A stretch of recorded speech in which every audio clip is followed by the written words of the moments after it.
From the Weather NorCal Command Center, this is your morning update. Dennis's Heating and Air Conditioning is Northern California's premier heating and air conditioning contractor. From residential housing, large commercial projects, installation to repair, sheet metal fabrication, and everything in between, we are your go-to heating and air conditioning specialist. Well, good morning, everyone. I'm meteorologist Mike Kruger. This is your morning update here on Weather NorCal. I do want to remind you that there is a free Weather NorCal app, and from that app, you can share your photos. I want you to share your fire photos, your sunset photos, your sunrise photos, your photos in general. So you're probably wondering, how do you get the app? Well, it's simple. If you have an iPhone, go to your app store. If you have an Android, go to the Google Play Store, search for Weather NorCal, and you'll see this logo right here. Click Install, and you'll be good to go. Not only will you be able to share those photos, but you'll get all the other great resources from the Weather NorCal app. All right, here's what we got. The next heat wave, it's arrived. You may have noticed it yesterday. Temperatures upper 90s to about 100 degrees in the valley, maybe just a tad warmer for today. This heat, it's sticking around for a while, but we're also tracking and monitoring, and been talking about the last few days, is the potential for some mountain thunderstorms. We'll take a closer look at that here in a second. That marine layer along the coast, man, it is persisting. It's having a hard time really clearing out here through the afternoon hours in many areas along the coast. And here's your neighborhood at a glance. Temperatures, once again, about 100 degrees or just below that for many of the higher elevations.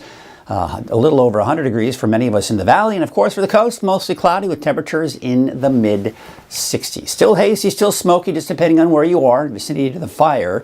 You can see, of course, those temperatures are increasing. But once again, I think, many of us to the south may just steer clear of that 100-degree mark, but barely. We're talking upper 90s. And then, of course, a little over 100 degrees for places like Redding, Cottonwood, and Red Bluff. Meanwhile, in the mountains, we've got mainly in those 90s.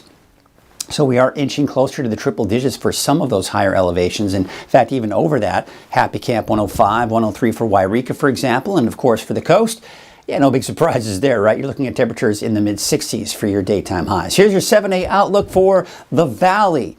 It's just kind of one of those things where the ridge of high pressure responsible for this heat is just going to, it's going to weaken a little bit and then strengthen at times. It's just going to linger and hang out just off to our east, keeping that heat for a while. And of course, you can see for the coast, no big changes, mostly cloudy skies. Temperatures in the mid-60s for the next 7 days. And there you can see for the inland areas, just basically keeping in the mid to upper 90s for Trinity County, around 100 degrees for those daytime highs.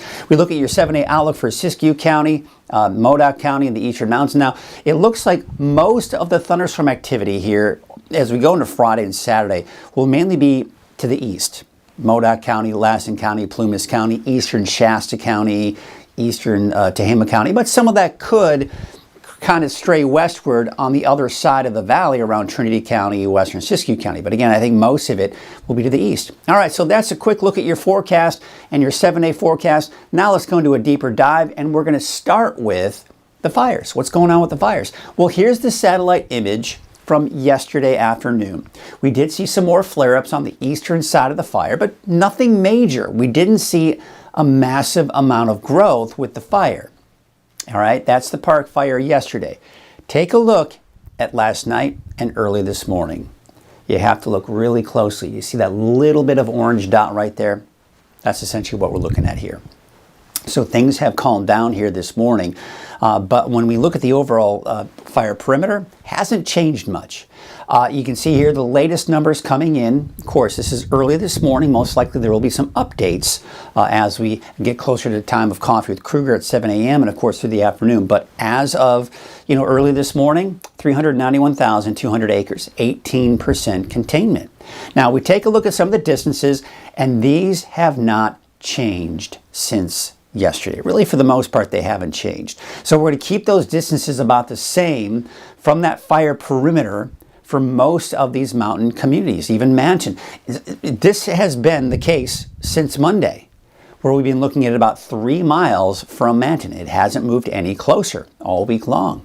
There you can, of course, see down to the south and east, those haven't changed either for Paradise or even Magalia.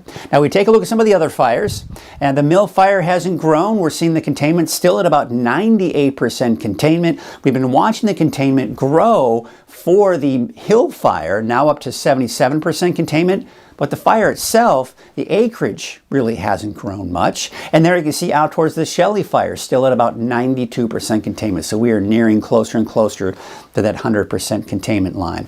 The smoke that we're seeing from the fire in particular, the park fire, is creating some smoke issues, right? Air quality is definitely a concern. So there still is that another dense smoke advisory until 5 o'clock today for last in eastern Plumas County. But as I mentioned, a lot of that does kind of make its way west and kind of going outside of where that advisory is. Purple air is showing that, yeah, the morning, this is where most of the smoke is, mainly east of the valley, even some of that smoke making its way up into parts of Modoc County as well. Now, we do have some of that moderate air quality for the valley, and then, of course, conditions improve significantly as you head out closer to the north coast. So here's the smoke this morning. Most of it, again, is to the east. That's where the most dense smoke is, but it's kind of been fanning out and producing some, I guess you could say, the air quality dropping, but certainly not as bad as what we're seeing around the Chester area and eastern Tehama County. Now, as we go into today, that smoke kind of disperses. It doesn't look like there's going to be a lot of activity coming in from the fire, at least this morning. But as we go through the afternoon, the winds pick up. We'll begin to see probably some more flare-ups from the fire, and that will most likely bring us more smoke, pushing it a little bit northward. Now, it looks like there may be some improvement in that air quality around Chester, but then we start to see maybe some more smoke to the northwest of Chester, even around Bernie. But just looks like a bit of a haze, but nothing too terrible for the valley. Going into tonight and tomorrow, some of that smoke will kind of maybe work its way westward into the valley and then also off to the east, but doesn't look to be like a ton of smoke, right? You can see as we go into noon hour on Friday, once again, we're not going to see a ton of flare-ups at that point, but as we go in the afternoon, the winds pick up from the southwest, and that'll help to kind of push that smoke back most likely. Yeah, as much as I hate to say it over Chester, you'll probably see those worse air quality conditions. Then some of that smoke kind of pushes northward towards Bernie, but looks like the air quality won't be too bad for places like, say, the valley westward. So we're, again, one thing you have to remember when we look at the smoke forecast, it 100% has to do everything with the activity coming in from the fire. If we see less activity, less smoke. If we see more activity, more smoke, right? And then it depends on what those upper level winds are doing to help transport that smoke. Now, there is a red flag warning for today, and that is due to the gusty winds and the low relative humidity for central and western Siskiyou County. So the winds, look at the noon hour. I mean, the winds overall are not that much of an issue. But as we go into the afternoon, pretty standard, the winds pick up. This is when we'll probably start to see the activity pick up a little bit for parts of the park fire through the afternoon today. We've also got some gusty winds for the north end of the valley, and this, of course, is why we have the red flag warning for central and western Siskiyou County. The winds are picking up, especially for Shasta Valley and central Siskiyou. There you can see towards Modoc, eastern mountains, also seeing those winds pick up as well. We take you into tonight. You see how the winds are dying down again, even around the park fire. So we should probably start to see the fire relax a little bit, even as we go into tomorrow morning. But then, yeah, as we go into the noon hour, afternoon, we start to see those winds begin to pick up, and we probably will start to see some more flare-ups for the park fire. Meanwhile, we do have some gusty winds, most likely to the north and east, and making its way into parts of central Siskiyou County as well. Here's a look at the relative humidity. Now, the humidity levels, they're going to be low. In fact, lower than we've seen the last few days in the single digits for the valley in particular. And the thing is, even though we do see some decent recovery in the morning hours, it's going to get very dry again as we go into Friday afternoon. So some of these things we have to kind of be on the lookout for. Taking a look at your Thursday fire weather risk. This is for the north end of the valley where we have the highest fire danger, not to mention central Siskiyou County. But we're seeing that fire danger increase for Modoc County and Lassen County as well. And again, that's because of those winds you saw, and not to mention the low relative humidities. And that is going to extend on into your Friday as well. Now, we're talking about now the potential for dry lightning strikes. And what we've got here is a potential on Friday for some thunderstorms in the areas in red. That said, I do still think we could see some thunderstorm activity even in Modoc County as well. So the east side here is where we have the best potential for those lightning strikes on Friday. Now, you can see how it kind of extends westward as we go into Saturday, parts of northern Trinity County, western Siskiyou County, and then, of course, to the east. That being said, even on Saturday, I think the bulk of the activity will be here. As you start heading westward, I think those chances are going to be slimmer as we go into Saturday. But bottom line, when we have the potential for thunderstorms, yes, some of these thunderstorms will produce a lot of rain. That's good. But the bad that comes out of these thunderstorms are two things. Not just the lightning strikes, but the outflow that comes from those thunderstorms. Those winds become gusty and erratic. And especially if a thunderstorm develops around a fire, then we have an issue. And of course, dry lightning can start new fires. And we saw that fire potential, the fire danger. If a fire should start under those gusty winds and dry conditions, then you've got a problem, right? But the humidity is going up during the time of the fires, during the time of the thunderstorms, so that'll help. But once we get that monsoon moisture out of here, then of course it dries out again. There's that monsoon moisture right here. That's what we've got our eyes on. That is what's going to be moving its way northward here over the next couple of days. And as it does that, humidity levels, yes, they should go up in some cases here, but it's also going to increase the chances for thunderstorms. There's the fog along the coast, having a hard time, if at all, burning off. Otherwise, sunny skies for the rest of us. We take you into Friday, though. There's that monsoon moisture coming into the south. Now, we take you into the noon hour. We're beginning to see some of the clouds and a little bit of that rain in response to that monsoon moisture. But look where most of that is. It's all right here. We're not seeing much of it for the valley at this point or even to the west. Now, as we progress through Friday afternoon, we're beginning to see more of that moisture come in. And looks like some pretty strong thunderstorms developing just south of Highway 50. And of course, as you start heading north, we're seeing some of that activity as well. So as we go through Friday afternoon, there is that potential for some showers and maybe even a little bit of thunderstorm activity. But look at the valley, mainly looking at dry conditions and west of that as well. However, that being said, the placement of this, all we have to do is get that flow a little bit more to the west, and the valley could get caught up in that as well. So we're not completely ruling out maybe a Friday evening, Friday night sprinkle or light shower in the valley, but that would most likely be the extent of it. Now, as we go into Saturday, there's the cloud cover for all of Northern California. Now, this particular forecast model, not very aggressive with the potential for thunderstorms, but I do think as we go into Saturday, this is where we have the best chances. Trinity County has a slimmer chance, but I'm still keeping it in there at least for Saturday. And then Saturday afternoon, again, you'll see where most of that moisture is off to the east, even picking up on some thunderstorms. Then by Saturday night into Sunday, that monsoon moisture is gone, but it looks like we do have some moisture coming in from some tropical activity, by the way, coming in from the south. Okay, and some of that could bring us in the form of clouds. At this point, it doesn't look like it'll bring us rain for next week, but there will be periods of time next week where we'll see some of those clouds begin to move in. But most of that monsoon moisture will be well off to our east through next week. The heat is something we also need to be aware of because the heat is also a contributing factor to higher fire danger. Because when you begin to see the temperatures increase, typically you also see the humidity begin to drop. There is a heat advisory for central and western Siskiyou County for today and Friday, with highs between 95 and even upwards of 105 degrees.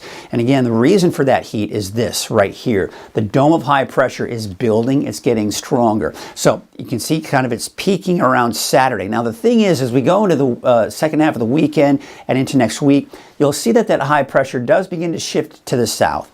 It weakens a little bit, but overall, what we're really noticing with this high pressure is it's just kind of hanging around. It's not really doing much. It is getting a little bit weaker by the end of next week, but it's still hanging around, and that's going to keep our temperatures around or even above normal. The 10-day trend keeps at least Redding between 100 and 105 degrees for the next 10 days. Now, for other areas to the south around Chico, for example, you're talking 95 to a little over 100 degrees. So again, it just depends on where you are. A little bit of that Delta breeze influence to the south can certainly have an impact on those temperatures. Now, we look at the wave heights for today. No big changes, right? Let's take you to Friday. Can you believe Friday? I just advanced it to Friday. You're not really seeing much change. A little bit to the south you saw there. But that means basically no major concerns if you do need to be on a small boat. The main concern will be that dense fog. So that's really outside of that, those southwest winds at about 5 knots. All right, so here's your Trinity County neighborhood forecast. We're going to be hovering around the upper 90s to a little over 100 degrees here in some spots here, but places like Mad River, about 89, 94 degrees in Ruth. Let's take you out to, by the way, you saw that chance for showers and thunderstorms here In fact, let's take you back to it again. I want to show you here. There you can see that's on Saturday. That's for Weaverville. So again, that chance. Friday, I think most will be to the east of Weaverville, but by Saturday, I think Trinity County just may get into that. Otherwise, you can see for the North Coast, mostly cloudy skies, temperatures in the mid-60s. Inland, you're talking temperatures mainly in the 90s. I think, we could touch 100 degrees today. We could touch 100 degrees over the next 7 days as well, but for the most part, mid to upper 90s in that longer range. We take a look at Siskiyou County. Now, what I've got here, even on Friday. Now, when we're talking Friday, let's take you to, say, Weed, Mount Shasta westward. Most likely Friday you won't see anything, but to the east of that, maybe. But I think the better chances for thunderstorms both tomorrow and Saturday will be to the east. So Modoc County, Lassen County, and that's why I've got those lightning strikes in there. And of course, there could be some periods of heavy rainfall associated with some of these thunderstorms. So again, that rain will be a welcome sight, but what won't be a welcome sight are those lightning strikes and the erratic winds that can come with those thunderstorms. Now for the Valley neighborhood forecast brought to you by NorCal Tractor. Now I've got you with dry conditions over the next 7 days. If we see any sprinkles or light showers in the Valley, it'll be Friday night into Saturday morning. But otherwise, it's dry. You'll see some more clouds coming in through the day tomorrow, and in particular for your Saturday. But otherwise, it's mainly dry. You see, those temperatures are, of course, going to be over 100 degrees here for today. And for Redding, well, yeah, you're between 103, or really between 102 and 105 for the next 7 days. So again, that high pressure lingering around, meaning that heat is going to linger around as well. When it's more than just your lawn, it deserves the Kubota Z400. When you need a head-turning offer on class-leading speed, agility, durability, simple deck height adjustments, and a professional-grade cut, then you need the Kubota Z400 mower. Right now, bring home select Kubota equipment for 0 down, 0% APR for up to 48 months or save $300. Tractors, trailers, rentals. You do it all, we do it local.